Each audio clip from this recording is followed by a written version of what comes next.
ꯊꯥꯏꯅ ꯅꯤꯡꯊꯧ ꯂꯩꯕꯥꯛ ꯑꯃꯗ ꯅꯤꯡꯊꯧ ꯑꯃꯈꯛ ꯄꯥꯜꯂꯝꯃꯤ, ꯃꯃꯤꯡꯅ ꯃꯥꯝꯆꯥ ꯍꯥꯏꯅ ꯀꯧꯔꯝꯃꯤ꯫ ꯃꯥꯒꯤ ꯅꯨꯄꯤ ꯑꯗꯨꯒꯤ ꯃꯃꯤꯡꯅ ꯊꯥꯗꯣꯏ ꯍꯥꯏꯅ ꯀꯧꯔꯝꯃꯤ꯫ ꯃꯇꯝ ꯄꯨꯝꯕꯗ ꯃꯍꯥꯔꯥꯅꯤ ꯊꯥꯗꯣꯏ ꯃꯆꯥ ꯐꯥꯏꯕꯣꯛ ꯄꯣꯛꯄ ꯑꯁꯤ ꯌꯥꯝꯅ ꯄꯥꯝꯖꯔꯝꯃꯤ꯫ ꯈꯪꯍꯧꯗꯅ ꯃꯥꯅ ꯃꯤꯔꯣꯜꯂꯛꯄ ꯃꯇꯝ ꯑꯗꯨꯗ ꯅꯨꯃꯤꯠ ꯈꯨꯗꯤꯡꯒꯤ ꯃꯄꯨ ꯃꯍꯥꯛꯀꯤ ꯃꯐꯝꯗ ꯃꯥꯒꯤ ꯃꯆꯥ ꯑꯗꯨꯕꯨ ꯐꯥꯏꯕꯣꯛ ꯑꯣꯏꯅ ꯄꯣꯛꯍꯟꯕꯤꯌꯨ ꯍꯥꯏꯗꯨꯅ ꯍꯥꯏꯔꯝꯃꯤ꯫ ꯍꯦ ꯇꯥꯏꯕꯪꯕꯨ ꯁꯦꯝꯕꯤꯔꯤꯕ ꯃꯄꯨ ꯏꯕꯨꯡꯉꯣ, ꯅꯅꯥꯏ ꯑꯩꯍꯥꯛꯅ ꯄꯣꯛꯀꯗꯧꯔꯤꯕ, ꯅꯍꯥꯛꯅ ꯄꯤꯒꯗꯧꯔꯤꯕ ꯏꯆꯥ ꯑꯁꯤꯕꯨ ꯐꯥꯏꯕꯣꯛ ꯑꯣꯏꯅ ꯄꯤꯅꯕꯤꯌꯨ꯫ ꯃꯁꯤꯗꯒꯤ ꯍꯦꯟꯕ ꯑꯩ ꯀꯔꯤꯃꯠꯇ ꯄꯥꯝꯖꯗꯦ꯫ ꯅꯤꯡꯊꯧ ꯃꯥꯝꯆꯥꯗꯤ ꯀꯔꯤꯃꯠꯇ ꯈꯟꯖꯕ ꯂꯩꯇꯦ꯫ ꯃꯥꯒꯤꯗꯤ ꯃꯆꯥ ꯑꯃ ꯑꯣꯏꯒꯦꯔꯥ ꯑꯅꯤ ꯑꯣꯏꯒꯦꯔꯥ ꯏꯌꯥꯗ ꯌꯥꯖꯔꯦ ꯍꯥꯏꯅ ꯈꯜꯂꯝꯃꯤ꯫ ꯑꯁꯨꯝꯅ ꯃꯍꯥꯔꯥꯅꯤ ꯑꯗꯨꯅ ꯑꯉꯥꯡ ꯎꯅꯕꯒꯤ ꯃꯇꯝ ꯑꯗꯨ ꯌꯧꯁꯤꯜꯂꯛꯂꯕꯗ ꯅꯤꯡꯊꯧ ꯃꯥꯝꯆꯥꯅ ꯃꯥꯒꯤ ꯃꯅꯥꯏ ꯑꯃ ꯀꯧꯗꯨꯅ ꯍꯥꯏꯔꯛꯂꯝꯃꯤ꯫ ꯍꯩ, ꯅꯈꯣꯏꯕꯨ ꯇꯥꯔꯤꯕ꯭ꯔꯣ?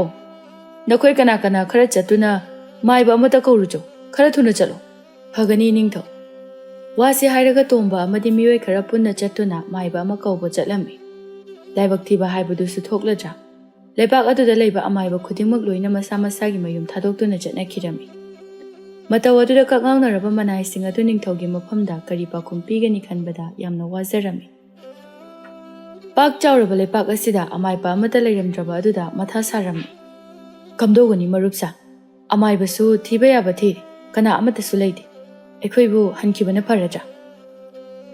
ꯈꯪꯗ꯭ꯔꯦꯅꯦ, ꯏꯅꯤꯡꯊꯧꯅ ꯑꯃꯨꯛ ꯑꯩꯈꯣꯏꯗ ꯀꯔꯤ ꯍꯥꯏꯔꯛꯀꯅꯤ ꯈꯟꯕꯗ ꯋꯥꯈꯜꯒꯁꯦ ꯂꯩꯇꯥꯐꯝ ꯈꯪꯗꯦ꯫ ꯑꯇꯣꯞꯄ ꯂꯩꯄꯥꯛ ꯑꯃꯗꯒꯤ ꯆꯠꯇꯨꯅ ꯀꯧꯔꯨꯒꯗꯕꯁꯨ ꯃꯇꯝꯁꯦ ꯌꯥꯔꯣꯏꯗꯧꯔꯤ꯫ ꯀꯥꯟꯅꯗꯦ, ꯍꯟꯅꯅꯕ ꯇꯧꯔꯁꯦ, ꯃꯇꯝꯁꯦ ꯌꯥꯗ꯭ꯔꯦ꯫ ꯏꯅꯤꯡꯊꯧꯗ ꯑꯁꯦꯡꯕꯁꯤꯡ ꯑꯁꯦ ꯍꯥꯏꯗꯣꯛꯂꯨꯔꯁꯦ, ꯃꯗꯨꯅ ꯐꯒꯗꯕ ꯃꯥꯜꯂꯤ꯫ ꯃꯗꯨꯅ ꯐꯔꯅꯤ꯫ ꯑꯁꯨꯝꯅ ꯃꯅꯥꯏꯁꯤꯡ ꯑꯗꯨ ꯏꯁꯨꯛ ꯁꯨꯛꯊꯗꯨꯅ ꯍꯜꯂꯛꯂꯝꯃꯤ꯫ ꯂꯝꯕꯤꯗ ꯁꯨꯝ ꯂꯥꯛꯄꯗ ꯃꯁꯛ ꯃꯇꯧ ꯌꯥꯝꯅ ꯐꯖꯔꯕꯤ ꯂꯩꯁꯥꯕꯤ ꯑꯃꯈꯛ ꯂꯩ ꯃꯌꯥꯝ ꯑꯃ ꯄꯥꯇ꯭ꯔ ꯑꯃꯗ ꯍꯥꯞꯇꯨꯅ ꯄꯨꯔꯛꯄꯗꯨ ꯎꯔꯝꯃꯤ꯫ ꯂꯩꯁꯥꯕꯤ ꯑꯗꯨꯕꯨ ꯎꯕꯗ ꯄꯥꯈꯪꯁꯤꯡ ꯑꯗꯨꯗꯤ ꯃꯃꯤꯠ ꯂꯥꯎꯊꯣꯛꯄ ꯃꯈꯩ ꯌꯦꯡꯉꯤ꯫ ꯅꯤꯡꯊꯧ ꯑꯗꯨꯒꯤ ꯃꯤꯆꯩꯒ ꯄꯨꯝꯅꯃꯛ ꯀꯥꯎꯊꯣꯛꯈꯤ꯫ ꯇꯁꯦꯡꯅ ꯅꯨꯄꯤ ꯑꯗꯨ ꯑꯗꯨꯛꯀꯤ ꯃꯇꯤꯛ ꯐꯖꯩ, ꯆꯝꯅ ꯀꯦꯗꯅ ꯐꯖꯕ ꯍꯥꯏꯕꯗꯨꯅꯤ꯫ ꯅꯨꯄꯤ ꯑꯗꯨꯒ ꯊꯩꯅꯔꯒ ꯆꯠꯂꯝꯃꯤ꯫ ꯃꯈꯣꯏ ꯃꯌꯥꯝ ꯑꯗꯨꯅ ꯃꯥꯏꯕ ꯐꯪꯗꯕꯗꯒꯤ ꯋꯥꯔꯤ ꯁꯥꯟꯅꯕ ꯑꯗꯨ ꯅꯨꯄꯤ ꯑꯗꯨꯅ ꯍꯥꯏꯐꯦꯠꯇꯪ ꯇꯥꯍꯧꯔꯝꯃꯤ꯫ ꯃꯗꯨꯗꯒꯤ ꯅꯨꯄꯥ ꯃꯌꯥꯝ ꯑꯗꯨꯗ ꯀꯧꯔꯛꯂꯝꯃꯤ꯫ ꯑꯝꯇ ꯉꯥꯏꯕꯤꯈꯣꯕ꯫ ꯅꯨꯄꯥ ꯃꯌꯥꯝ ꯑꯗꯨ ꯑꯃꯨꯛ ꯇꯨꯡꯂꯣꯝꯗ ꯑꯣꯟꯊꯣꯔꯛꯏ꯫ ꯃꯁꯛ ꯃꯇꯧ ꯌꯥꯝꯅ ꯐꯖꯈ꯭ꯔꯕꯤ ꯅꯨꯄꯤ ꯑꯃꯅ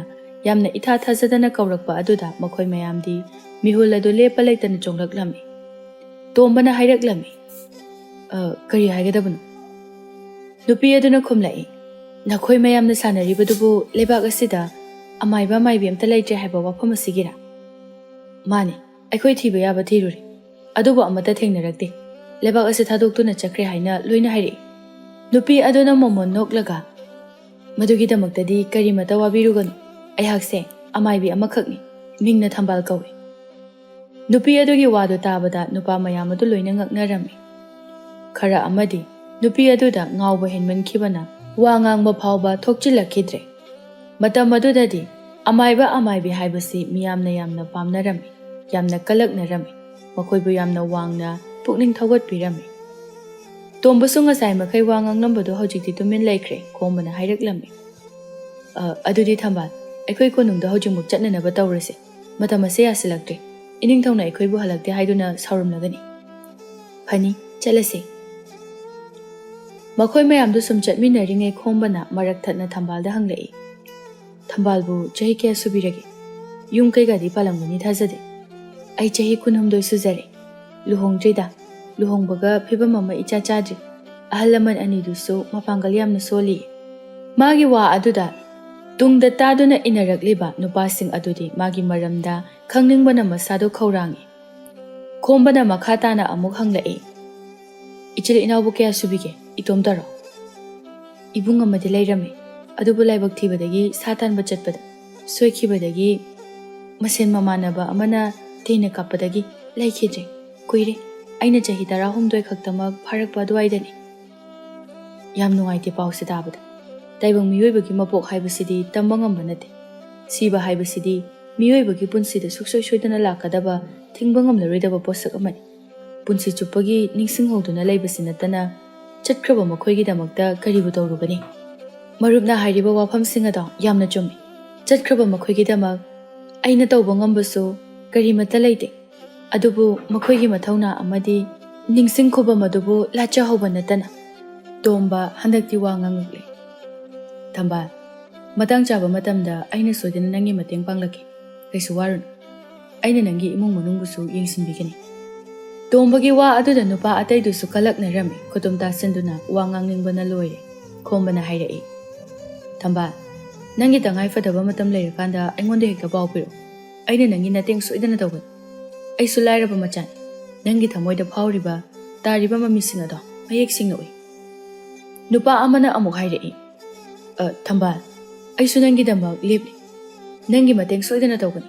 Nangna tangai fadaba matamda hekta ningsinglo. Aigi ming nganba gawi. Nupa ataidusu mathang Thambalgi thamoibu khudum chananaba haiduna fazaba wahai wata sizinaduna hairaklammi. Somdadi Thambaldi makhoi mayamgi mataw aduda makok ngauri. Kumpham khangraduna hairai. Konungsu yaurakadori. Mayam thuna chatnanaba tawrasi. Iningthausu ngairamlani. Nupa mayamdo kari matang ngangkhidre adum tumin laikre. Leptana lakpana hojikti makhoi konung aduda lakle. Manaising aduna ningthau aduda thaugal utkadabanina makhoina mamangda hana oina thangle aduga Thambalna makhoi mayamgi maningda marumda laklami. Nupa mayam aduna lepsinkhibada Thambal amata ukhidre. Ningthau mamchaso magi miyoi sing halaktre haiduna khudumadu tasinduna isau sauna hangathanda chattuna leirami. Talak aduda makhoi mayam lakpadu urami. Mataw aduda ningthau mamcha sauna hairaklammi. Karigino aina sinakhiba wa asida nakoina asuk yamna thawoijibase ngasaidagi chatkiba thabak adubu hojikaktamak laklibasibu karigino aibu usidribra nate iningthau aikhoi iningthaubu singnaba nate iningthaugi mayokta leibusu nate ngasise laibak thiba numit haibadu oigadra khangde aikhoina chatluba khul khudingma amaiba amata leiramde aikhoisu iningthau aikhoibu ngangadra khanbada thawai nungaitaduna halakpagi lambida nupi asibu thengnarakibani nupi edudi kadaino tomba onthoraklami aduga makhoi atai sing aduso hanto o haiduna mamit aduna ingit tawrami makhoi sing adu mathang hantoknarakpada Thambalgi jamlaba maithong magi ningthiraba nupi amaki saban karino ningthau mamcha ngasidi masak khangdribi lamlanbi sagenbi nupi adubu urubaga mahaki thamoida khanghodana chonglukliba mihul asibu nupi aduna tathak yengkhalakpa misna aduna ningthau mahaki thamoina khoidani yengjaribani manai mayam aduso ningthau adugi mataw aduda yamna ngakle tomba mathanta mathamoida khalli masigi ningthause tokna songkreda masagi nupi leina kaino mana lesabi sibu midari sibu macha su phanggadorba as ningthau oihodaba ise chakreda isana pamba nupi phawba nungshi haina phungthokpa ngamde khombusu mathanta khanjarami he ishwar iningthau asina Thambalbu lohonbidabi mabu yohinbi ningthau ase phanadi ahaloi aigi pabunga chahi lengba do moirambe lesabi macha asde yengliba khalliba mideng ase aina ningthau oiramnabdi masi soiduna phudekpa dai adusu yaroini aina ningthau oiraga mabu phuradi mana na hawira kadoribani aina ahal amuk tab Thambase phadi phajabajani migi sumatningai puba makul amasu magi mafamda yauri tombana ningthau aduda hairaklammi iningthau kari tawrabage ningthau mamcha wakhal khangta taraklammi kaisu tawdida nupi asigi kari ming kauge tomba amadi khomba makhoi animak chap manana haiminaraklammi iningthau nupi asigi maming Thambal kawi tomba amadi khomba amu wasi haiba loibaga yengnai ningthau aduna makha tana bare Thambal lao changasi maharani so masadu kaya phatre nangna amukta yengbiramu phagani ningthau asamna ningthau mamchana Thambal bu magi nupi gi kada pusinbiramlaga thokre maharani thadoiso Thambalgi phajaraba saktamasi ubada khangle soidana maki ningthau adugi pukning aduna huramlagani haiba amadi ningthau aduna mahaki ka adudagi thoklamdaida aroiba oina Thambal yenglakhiba midyeng aduna sutakle maharani thadoi mathoi kaya nuai jaramde Thambalna maharani adubu ningthina phajana yengbirami mayaki matungda angang kablakpagi khonjal sutaraklami mataw aduda ningthau adusu momon noklami Thambal haifetang thongjilda leplaga ningthau aduda hairai iningthau yarani changbiro ichanupi ani phangjare ningthau adusu harauna changlai maharani thadoi ꯑꯁꯨꯝ ꯃꯄꯨꯔꯣꯏꯕꯅ ꯃꯥꯕꯨ ꯅꯨꯡꯁꯤꯕ ꯍꯟꯊꯔꯛꯄꯒꯨꯝ ꯃꯊꯟꯇ ꯊꯋꯥꯏ ꯋꯥꯖꯔꯝꯃꯤ꯫ ꯋꯥꯈꯜ ꯅꯨꯡꯉꯥꯏꯃꯟꯗꯕꯅ ꯈꯪꯍꯧꯗꯅ ꯃꯁꯥ ꯃꯊꯟꯇ ꯍꯥꯏꯊꯔꯛꯂꯝꯃꯤ꯫ ꯃꯇꯧ ꯑꯗꯨꯗ ꯊꯝꯕꯥꯜ ꯑꯃꯗꯤ ꯅꯤꯡꯊꯧ ꯃꯈꯣꯏ ꯑꯅꯤꯗꯨ ꯊꯨꯅ ꯆꯦꯟꯁꯤꯜꯂꯛꯂꯝꯃꯤ꯫ ꯊꯝꯕꯥꯜꯅ ꯃꯍꯥꯔꯥꯅꯤ ꯊꯥꯗꯣꯏꯕꯨ ꯌꯦꯡꯂꯝꯃꯤ, ꯑꯗꯨꯕꯨ ꯀꯟꯕ ꯉꯝꯕꯒꯤ ꯃꯇꯝꯗꯤ ꯍꯦꯟꯗꯣꯛꯈ꯭ꯔꯦ꯫ ꯏꯅꯤꯡꯊꯧ, ꯑꯩꯕꯨ ꯋꯥꯔꯧꯕꯤꯒꯅꯨ꯫ ꯃꯍꯥꯔꯥꯅꯤꯁꯦ ꯑꯩꯅ ꯀꯟꯕ ꯉꯝꯂꯔꯣꯏ꯫ ꯃꯥꯒꯤ ꯑꯔꯣꯏꯕ ꯃꯤꯀꯨꯞ ꯑꯗꯣ ꯉꯁꯤꯅ ꯑꯣꯏꯌꯨ ꯍꯥꯏꯅ ꯇꯝꯂꯝꯕ ꯃꯥꯜꯂꯤ꯫ ꯋꯥ ꯑꯗꯨꯗ ꯅꯤꯡꯊꯧ ꯃꯥꯝꯆꯥ ꯀꯞꯂꯛꯂꯝꯃꯤ꯫ ꯐꯅ ꯊꯝꯕꯥꯜꯕꯨ ꯅꯨꯡꯁꯤꯖꯔꯕꯁꯨ ꯊꯥꯗꯣꯏꯕꯨꯗꯤ ꯀꯥꯎꯕ ꯅꯠꯇꯦ꯫ ꯃꯤꯑꯣꯏꯕ ꯍꯥꯏꯕꯁꯤ ꯐꯖꯕ, ꯅꯤꯡꯊꯤꯕ ꯄꯣꯠꯁꯛ ꯀꯌꯥ ꯑꯃ ꯊꯦꯡꯅꯔꯒꯁꯨ ꯎꯔꯒꯁꯨ ꯑꯩꯕꯨ ꯅꯨꯡꯁꯤꯕꯤꯕ, ꯈꯟꯕꯤꯕ ꯍꯥꯏꯕ ꯃꯤꯁꯛ ꯑꯗꯨꯕꯨꯗꯤ ꯀꯅꯥꯅꯁꯨ ꯀꯥꯎꯅꯗꯦ꯫ ꯇꯥꯂꯛ ꯑꯗꯨꯗ ꯈꯪꯍꯧꯗꯅ ꯃꯍꯥꯔꯥꯅꯤꯒꯤ ꯀꯥ ꯑꯗꯨꯒꯤ ꯊꯣꯡꯅꯥꯎ ꯑꯗꯨꯗꯒꯤ ꯈꯪꯍꯧꯗꯅ ꯑꯇꯤꯌꯥ ꯊꯛꯇꯒꯤ ꯃꯉꯥꯜ ꯑꯃꯈꯛ ꯑꯉꯥꯡ ꯑꯅꯤ ꯑꯗꯨꯒꯤ ꯃꯔꯛꯇ ꯑꯃꯗ ꯆꯪꯈꯤꯔꯝꯃꯤ꯫ ꯃꯗꯨꯗꯒꯤ ꯑꯉꯥꯡ ꯑꯗꯨ ꯈꯪꯍꯧꯗꯅ ꯀꯞꯂꯛꯂꯝꯃꯤ꯫ ꯑꯉꯥꯡ ꯑꯗꯨꯅ ꯀꯞꯂꯛꯄꯒ ꯃꯃꯤꯠ ꯑꯗꯨ ꯑꯉꯥꯡꯕ ꯃꯆꯨ ꯑꯣꯜꯂꯛꯂꯝꯃꯤ, ꯑꯗꯨꯒ ꯈꯪꯍꯧꯗꯅ ꯑꯇꯤꯌꯥ ꯊꯛꯇꯒꯤ ꯉꯥꯜꯂꯛꯂꯤꯕ ꯃꯉꯥꯜ ꯑꯗꯨ ꯃꯥꯡꯈꯤꯔꯝꯃꯤ꯫ ꯅꯤꯡꯊꯧ ꯃꯥꯝꯆꯥ ꯄꯥꯈꯠꯅ ꯍꯥꯏꯔꯛꯏ, ꯊꯝꯕꯥꯜ, ꯀꯔꯤꯅꯣ ꯇꯧꯔꯤꯕ ꯃꯇꯧ ꯑꯁꯤꯕꯨ? ꯏꯆꯥ ꯑꯅꯤ ꯑꯁꯤꯕꯨ ꯑꯃꯨꯛꯇ ꯌꯦꯡꯕꯤꯌꯨ꯫ ꯀꯔꯤꯅꯣ ꯉꯁꯤ ꯑꯩꯅ ꯎꯔꯤꯕ ꯑꯉꯛꯄ ꯊꯧꯗꯣꯛ ꯑꯁꯤꯕꯨ ꯃꯪꯂ ꯇꯥꯏꯕꯪꯂꯥ?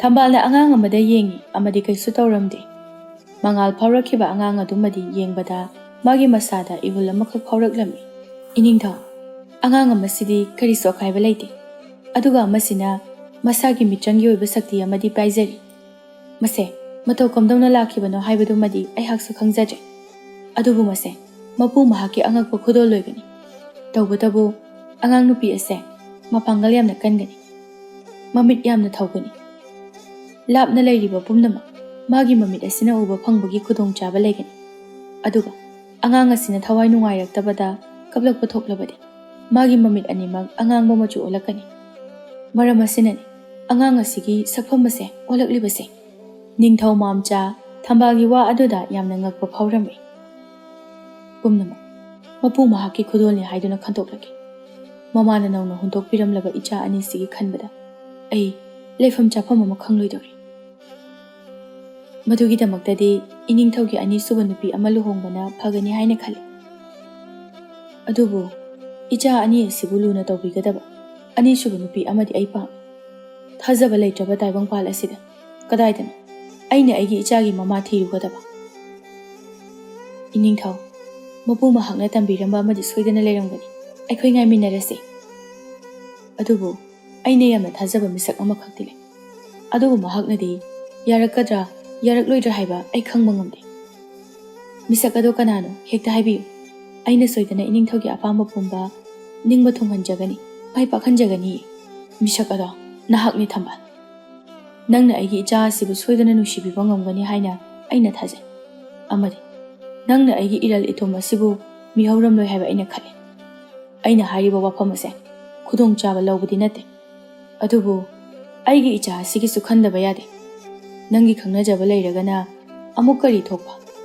ꯅꯪꯒꯤ ꯑꯄꯥꯝꯕ ꯃꯣꯠ ꯀꯔꯤ ꯂꯩꯕꯒꯦ ꯍꯥꯏꯌꯨ꯫ ꯏꯅꯤꯡꯊꯧ, ꯑꯩ ꯀꯔꯤ ꯍꯥꯏꯒꯗꯕꯅꯣ ꯈꯪꯗ꯭ꯔꯤ꯫ ꯑꯩꯒꯤ ꯈꯪꯅꯕ ꯀꯅꯥꯁꯨ ꯂꯩꯇꯦ, ꯑꯗꯨꯒ ꯏꯅꯤꯡꯊꯧꯒꯤ ꯑꯅꯤꯁꯨꯕ ꯃꯍꯥꯔꯥꯅꯤ ꯊꯤꯕꯗ ꯑꯩ ꯁꯣꯏꯗꯅ ꯃꯇꯦꯡ ꯇꯧꯖꯒꯦ, ꯑꯗꯨꯕꯨ ꯑꯩꯗꯤ ꯂꯨꯍꯣꯡꯂꯔꯣꯏ ꯍꯥꯏꯅ ꯂꯦꯞꯆꯔꯤ꯫ ꯏꯃꯨꯡ ꯃꯅꯨꯡꯁꯨ ꯐꯤꯕꯝ ꯌꯥꯝꯅ ꯆꯥꯖꯗꯦ꯫ ꯅꯪꯅ ꯋꯥꯔꯤꯕ ꯆꯤꯡꯅꯔꯤꯕ ꯄꯨꯝꯅꯃꯛ ꯑꯩ ꯂꯣꯏꯅ ꯈꯪꯏ, ꯑꯗꯨꯕꯨ ꯃꯗꯨꯒꯤꯗꯃꯛ ꯀꯔꯤꯃꯇ ꯈꯜꯂꯨꯒꯅꯨ, ꯑꯩꯅ ꯐꯅꯅꯕ ꯁꯤꯟꯒꯅꯤ꯫ ꯑꯩꯅ ꯍꯥꯏꯖꯔꯤꯕ ꯋꯥꯐꯝ ꯑꯁꯤꯃꯇꯪꯗꯤ ꯑꯩꯒꯤ ꯏꯆꯥ ꯑꯅꯤꯁꯤꯒꯤ ꯈꯟꯗꯨꯅ ꯌꯥꯕꯤꯌꯨ꯫ ꯊꯝꯕꯥꯜ ꯅꯤꯡꯊꯧ ꯑꯗꯨꯒꯤ ꯋꯥ ꯑꯗꯨꯁꯨ ꯍꯤꯛꯇꯣꯛꯄ ꯉꯝꯗ꯭ꯔꯦ꯫ ꯅꯤꯡꯊꯧ ꯑꯗꯨꯗꯤ ꯇꯧꯕꯗ ꯉꯝꯕꯅꯤ, ꯑꯃꯨꯛ ꯃꯥꯒꯤ ꯏꯃꯨꯡꯗ ꯀꯔꯤ ꯊꯣꯛꯂꯛꯀꯅꯤ ꯈꯟꯕꯗꯁꯨ ꯂꯩꯇꯥꯐꯝ ꯈꯪꯗꯕ ꯍꯥꯏꯕꯗꯨ ꯑꯣꯏꯔꯦ꯫ ꯐꯔꯦ ꯏꯅꯤꯡꯊꯧ, ꯏꯅꯤꯡꯊꯧꯅ ꯍꯥꯏꯔꯤꯕ ꯋꯥꯐꯝ ꯑꯗꯣ ꯑꯩ ꯌꯥꯖꯔꯒꯦ꯫ ꯑꯁꯨꯝꯅ ꯊꯝꯕꯥꯜꯅꯁꯨ ꯃꯥꯒꯤ ꯋꯥꯐꯝ ꯑꯗꯨ ꯌꯥꯕꯤꯔꯛꯂꯕꯗ ꯅꯤꯡꯊꯧ ꯑꯗꯨ ꯌꯥꯝꯅ ꯍꯔꯥꯎꯖꯔꯝꯃꯤ꯫ ꯍꯧꯖꯤꯛꯇꯤ ꯃꯈꯣꯏ ꯑꯅꯤ ꯂꯨꯍꯣꯡꯂꯦ꯫ ꯊꯝꯕꯥꯜꯅ ꯅꯤꯡꯊꯧ ꯑꯗꯨꯗ ꯂꯨꯍꯣꯡꯈꯤꯕꯒ ꯇꯣꯝꯕ ꯑꯃꯗꯤ ꯈꯣꯡꯕ ꯆꯤꯔꯣꯜ ꯇꯧꯅꯩ꯫ ꯈꯣꯡꯕꯅ ꯇꯣꯝꯕꯗ ꯅꯣꯛꯂꯒ ꯍꯥꯏꯔꯛꯏ, ꯊꯝꯕꯥꯜꯒꯤ ꯏꯃꯨꯡ ꯃꯅꯨꯡꯒꯤ ꯃꯇꯦꯡ ꯄꯥꯡꯒꯅꯤ ꯍꯥꯏꯔꯝꯗꯥꯏꯅꯦ, ꯄꯥꯡꯕꯤꯔꯨꯔꯣꯗꯅ꯫ ꯅꯪꯁꯨ ꯅꯊꯧꯅꯥ ꯌꯥꯝ ꯂꯩꯈꯤꯗꯥꯏꯅꯦ, ꯍꯧꯖꯤꯛꯅ ꯀꯔꯤ ꯇꯧꯔꯕ ꯈꯨꯏꯗꯔꯛꯏꯗꯨꯅ?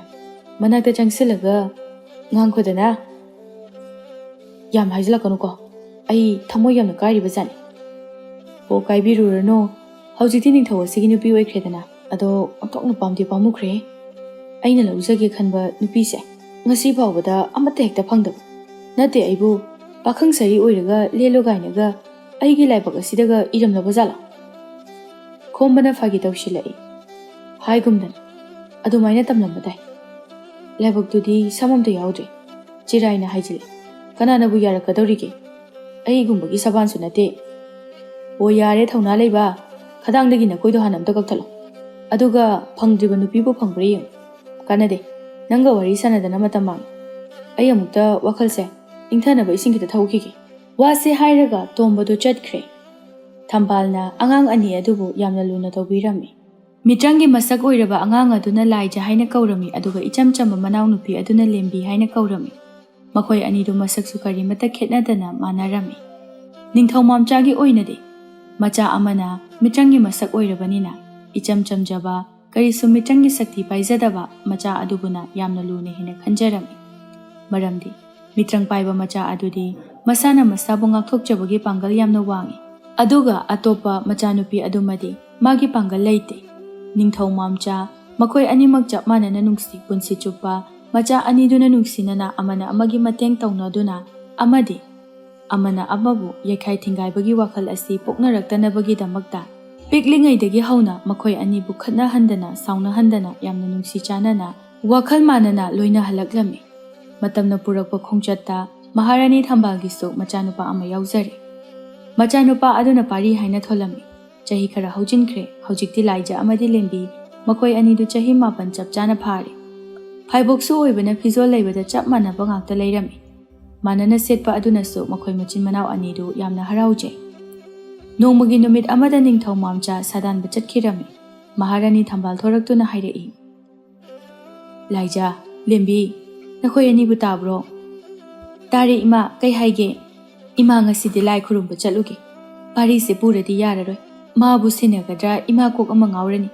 ꯑꯗꯨꯅ ꯂꯦꯝꯕꯤ ꯅꯈꯣꯏ ꯑꯅꯤꯅꯅꯦ ꯈꯔ ꯁꯦꯟꯅꯔꯝꯃꯨ ꯏꯃꯥꯅ ꯍꯜꯂꯛꯄꯗ ꯏꯆꯥ ꯑꯍꯨꯝꯒꯤ ꯑꯍꯥꯎ ꯑꯊꯨꯝ ꯑꯆꯥꯄꯣꯠ ꯃꯌꯥꯝ ꯑꯃ ꯂꯩꯔꯛꯀꯗꯧꯔꯤꯕꯅꯤ ꯍꯣꯏ ꯏꯃꯥ ꯑꯗꯣ ꯑꯩꯒ ꯂꯦꯝꯕꯤꯒꯒꯤ ꯈꯨꯖꯤ ꯑꯝꯇ ꯂꯩꯕꯤꯔꯛꯑꯣ ꯑꯩꯒꯤ ꯍꯥꯟꯅꯒꯤꯁꯦ ꯂꯣꯏꯅꯃꯜꯂꯦꯕ ꯂꯩꯊꯣꯛꯑꯒ ꯂꯣꯏꯔꯦꯗꯅ ꯂꯩꯅꯤ ꯏꯃꯥꯅ ꯍꯜꯂꯛꯄꯗ ꯁꯣꯏꯗꯅ ꯂꯩꯔꯛꯀꯦ ꯄꯥꯔꯤꯗꯣ ꯀꯥꯗ ꯂꯩꯍꯧꯕꯅꯤ ꯍꯣꯔꯦꯟ ꯅꯤꯡꯉꯥꯏ ꯇꯧꯔꯛꯂꯕꯗꯤꯅꯦ ꯂꯩꯀꯣꯜꯗ ꯍꯦꯛꯇ ꯆꯠꯃꯤꯟꯅꯔꯒ ꯉꯥꯏꯍꯥꯛ ꯁꯥꯟꯅꯔꯝꯃꯨ ꯍꯣꯏ ꯏꯃꯥ ꯐꯔꯦꯁꯦ ꯑꯗꯨꯗꯤ ꯏꯃꯥ ꯆꯠꯂꯨꯈꯤꯒꯦꯀꯣ ꯊꯝꯕꯥꯜ ꯋꯥꯁꯦ ꯍꯥꯏꯔꯝꯂꯒ ꯃꯅꯥꯏ ꯈꯔꯒ ꯂꯣꯏꯅꯅ ꯂꯥꯏ ꯈꯨꯔꯨꯝꯕ ꯆꯠꯈꯤꯔꯝꯃꯤ ꯑꯁꯨꯝꯅ ꯂꯥꯏꯖꯅ ꯂꯦꯝꯕꯤꯕꯨ ꯀꯧꯔꯗꯨꯅ ꯄꯥꯔꯤꯒꯤ ꯃꯅꯥꯛꯇ ꯆꯪꯂꯛꯂꯝꯃꯤ ꯄꯥꯔꯤꯁꯨ ꯃꯆꯦ ꯑꯅꯤꯗꯨ ꯆꯪꯂꯛꯄꯗꯨꯗ ꯍꯔꯥꯎꯖꯔꯝꯃꯤ ꯃꯆꯦ ꯂꯥꯏꯖꯅ ꯋꯥꯔꯤ ꯐꯖꯕ ꯑꯃ ꯂꯤꯕꯤꯔꯛꯂꯝꯃꯤ ꯑꯗꯨꯒ ꯑꯃꯨꯛ ꯉꯥꯏꯍꯥꯛꯀꯤ ꯃꯇꯨꯡꯗ ꯂꯩꯀꯣꯜꯗ ꯊꯣꯛꯇꯨꯅ ꯆꯦꯟ ꯆꯣꯡꯗꯨꯅ ꯁꯥꯟꯅꯔꯝꯃꯤ ꯑꯁꯨꯝꯅ ꯃꯇꯝꯗꯤ ꯍꯧꯖꯤꯟꯈꯤꯕ ꯈꯪꯍꯧꯗꯦ ꯂꯥꯏꯖ ꯑꯃꯗꯤ ꯂꯦꯝꯕꯤ ꯆꯍꯤ 19 ꯆꯞ ꯆꯥꯅ ꯐꯥꯔꯦ ꯑꯗꯨꯒ ꯃꯧꯄꯥ ꯄꯥꯔꯤꯅ ꯆꯍꯤ 13 ꯐꯥꯔꯦ ꯂꯥꯏꯖ ꯑꯃꯗꯤ ꯂꯦꯝꯕꯤ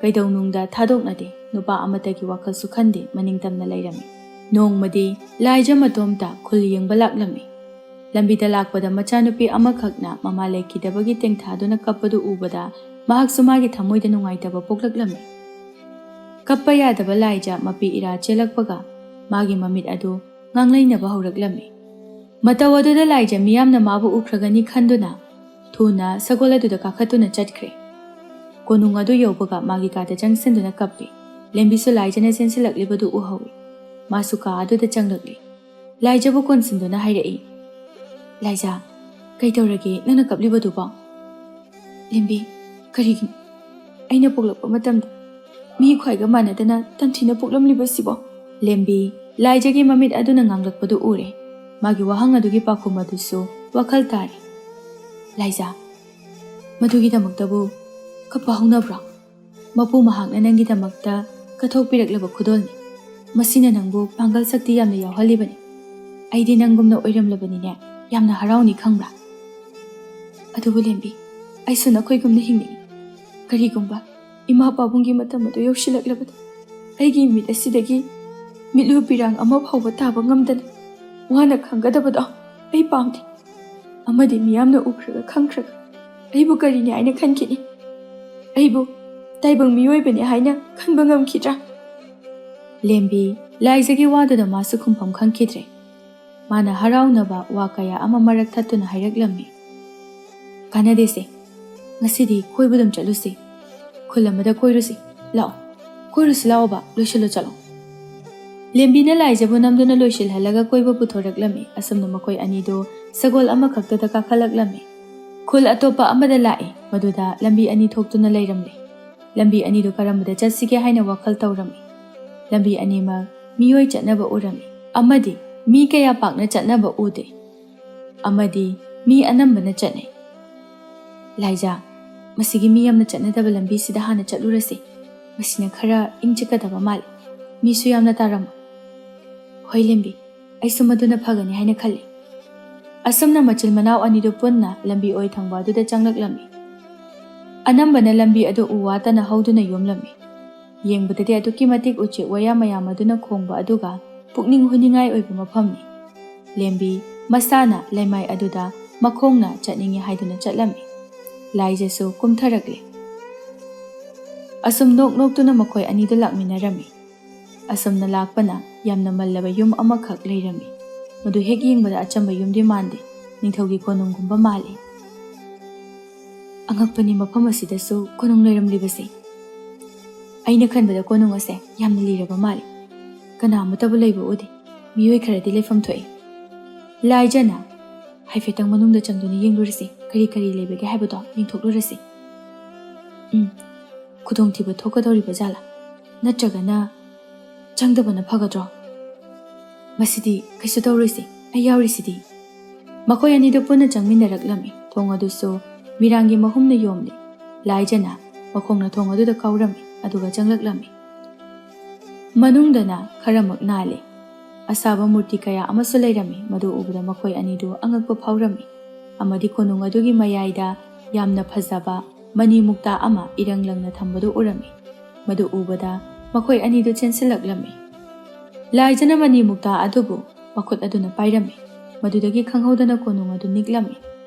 Makhoi ani do mani mukta adu ta pairaduna mapanda chenthorakle. Tunglomdagi mani mukta adubu pairaga laija uri mayam amana laimaidagi chinsilaktuna mabu konsilaklami aduga khonjel amakhakna hairai. Nupi macha nangna aigi mamal yamlaba mani asibu huge haina khal. Ngasidi nahak leithoktuna chenba yaro. Nakhoi anima aina mafam asida phajinduna thamgu. Nangbu u pambigi maharani ohengani. Karigumba nangi phibam asida thamoi sengna nungsiba misak phanglabadi. Soidana aina nakhoi anibu thadokpigani. Wase hairaga makhoi anidu u pambigi maharani onkre. Upai leite asum lenba tabane. Somda ningthau maharani amadi pari makhoi ahumado laija amadi lembi hanjilaktaba adoda matha sanarami. Laija amadi lembi so kaptuna khangba sinatana upai leijaramde. Laijagi pangal sakti so mabu yetliba uri singaduna loina lausinkre. Asumna numit nini haujinkre. Nongmadi pakhang amakhaklaklami madu ubada laija yamna harauna mabu kauraklami. He sakhenba pakhang nahak aibu nungsiba ngamgadra. Tupa aduna noklaga hairai. U pambi nangnasu aibu nungsibra hangli. Nangbo aigi nupi oigadabagi sarukne ai luhongdana lenkrage. Aise nana kanano haiba masak khangra male. Aise Rajkumari amani. Ho uzaugi Rajkumari. Nangbo karamna nungsiba ngamlasige. Wa ase hairaga nupa ado noklaga chatkre. Laija khoidau tit na khangi amuksu mathangi numita nupa ama muglai. Madudasu hanggaklami. Ho sakhenba pakhang aibu nungsiba ngamgadra. Aibu nungsiba ngamlabadi. Aina nangi apamba pumba pigani. Naning thunghangani. Upambi nangbu aigi nupine haiduna karamna lawshingani. Nangdi aina chakhumgi chak thongnanaba singoi thokpa natana. Wa aduda laija yamna sauna mamit adu khana yenglaklami. Mataw aduda nupa adu kina maninghanduna chatkre. Asumna numit nini amaga haujinkre. Handakti nupa ani oina laklami. Amana kuchu khara ngawi amana kulai kuchuni. Adubu sabandi amatani animak masama uyamna phai. Nupa ani do ubada laijana hanglai. Ho sakhenba pakhang ani nakhoi anigi maraktagi aibu nungsiba ngamba yawbro. Kuchu khara ngawba nupa santana hairaklami. Ho upambi aidi luhongjare. Nangbu nungsiba ngamloye. Aigi nupi oige hairabadi aigi chakhumgi singoiba tabani. Wafam aduda laija yamna sauninglammi. Aibu sitabra. Aise kanano haiba nang khangra mali. Aise Rajkumari amani. O Rajkumari upambi adudi ngasi aina purakliba singjang asina nangbu kakthaba tari. Wase hairaga u adu kaknanaba tawrami. Laija mataw aduda masadu pakhatpana loire. Maramdi u ado machet ama hek sokpaga masada sokpaga chap manana chainam phanggadoribani. Nupa aduna u aduda yenge tawbaga maga lakminariba kulai kuchugi nupa aduna hairaklammi. Itaw, adumna tawbigano. Makoibusu miyoibani haina khantoklasi. Ngambadi garisu khangjaba nate adubu upambi adugi mataw aduda nungaitraduna hairai. Phare upambi, ai nangbu nungshiragi. Nupa aduna yamna thazadana hairakpa wa aduda yamna haraujarami. Kudak aduda masada yomlamba uri sing adu hantokre. Amadi lembisu laijagi manakta chensilai mataw aduda nupa anidu yamna ngai. Laijana hairai. Sakhenba pakhang, nangna aigi thawai asibu kanbiri. Nangbu kari ming kaubage, aigi ming ngamba kawi. Nahakbu kanano. Aihak lepak asigi ningthau mamchagi machanupi Rajkumari laijani. Nangi minungsidagi aina ngasi hingjaribani. Nangbu aigi bor oina laushingani. Santadi ikaibana mamayadu nonthakirami. Laijana makhatana aduga nangmadi aina chairakpiba yarabani. Rajkumari aibu usittaba. Hatnaba tawba adubu aigi nupagi mamanabani khanduna nangbudi aina ngakpirabani. Asamna makoi maridu konungtamna lakle aduga wari pumba lirare. Ningthau mamchaso machasing adugi wari aduda loina thazare. Ibungo ngamba, nangna icha anigi punsibu kanbibagidam yamna nungairi. Nangi apamba khudingwak aina pigani. Hai, nangi apamba kari leibagi. Iningthau, nanai aigidi kari mata apamba leizade. Iningthauna aibu nungshina pukning thaugat piriba sina aigidi yazare. Laijana, pabong, mana aibu luhongani haiduna aibu kanbirakibani. Natrabadi ai haksirambusuge. Aidi aina ngangkiba wase, ngaktana chatpa pamdi. Ai nupa hasiga luhonglagi. Ichanabu thazarabadi ipagidi karisu kaide. Ngamba, nangbu kari khanbage, luhongba sibu yaninglabro. Iningthauna sinbiriba, haibiriba pumba, ai loina yazagani. Phare, adudi aina haying, lebak asida khanghalagi. Aigi ichanupi laija amadi ngamba, luhongbagi pawase, lebak sinba thungna piragi. Ngasidi mayam pumba haraunarami, ngamba amadi santaso konungda chak chaminarami asamna mathangi numitta miyamda pawadu khanghalami. Aduga makoi anibu yamna chawna luhongbikirami. Lembina maupa pariga konung aduda mama amadi mapabungi thaugal tawduna hinghaure. Asumna thazadaba thaudok aduna laija amadi ngambagi nungsi panthung yaukirami.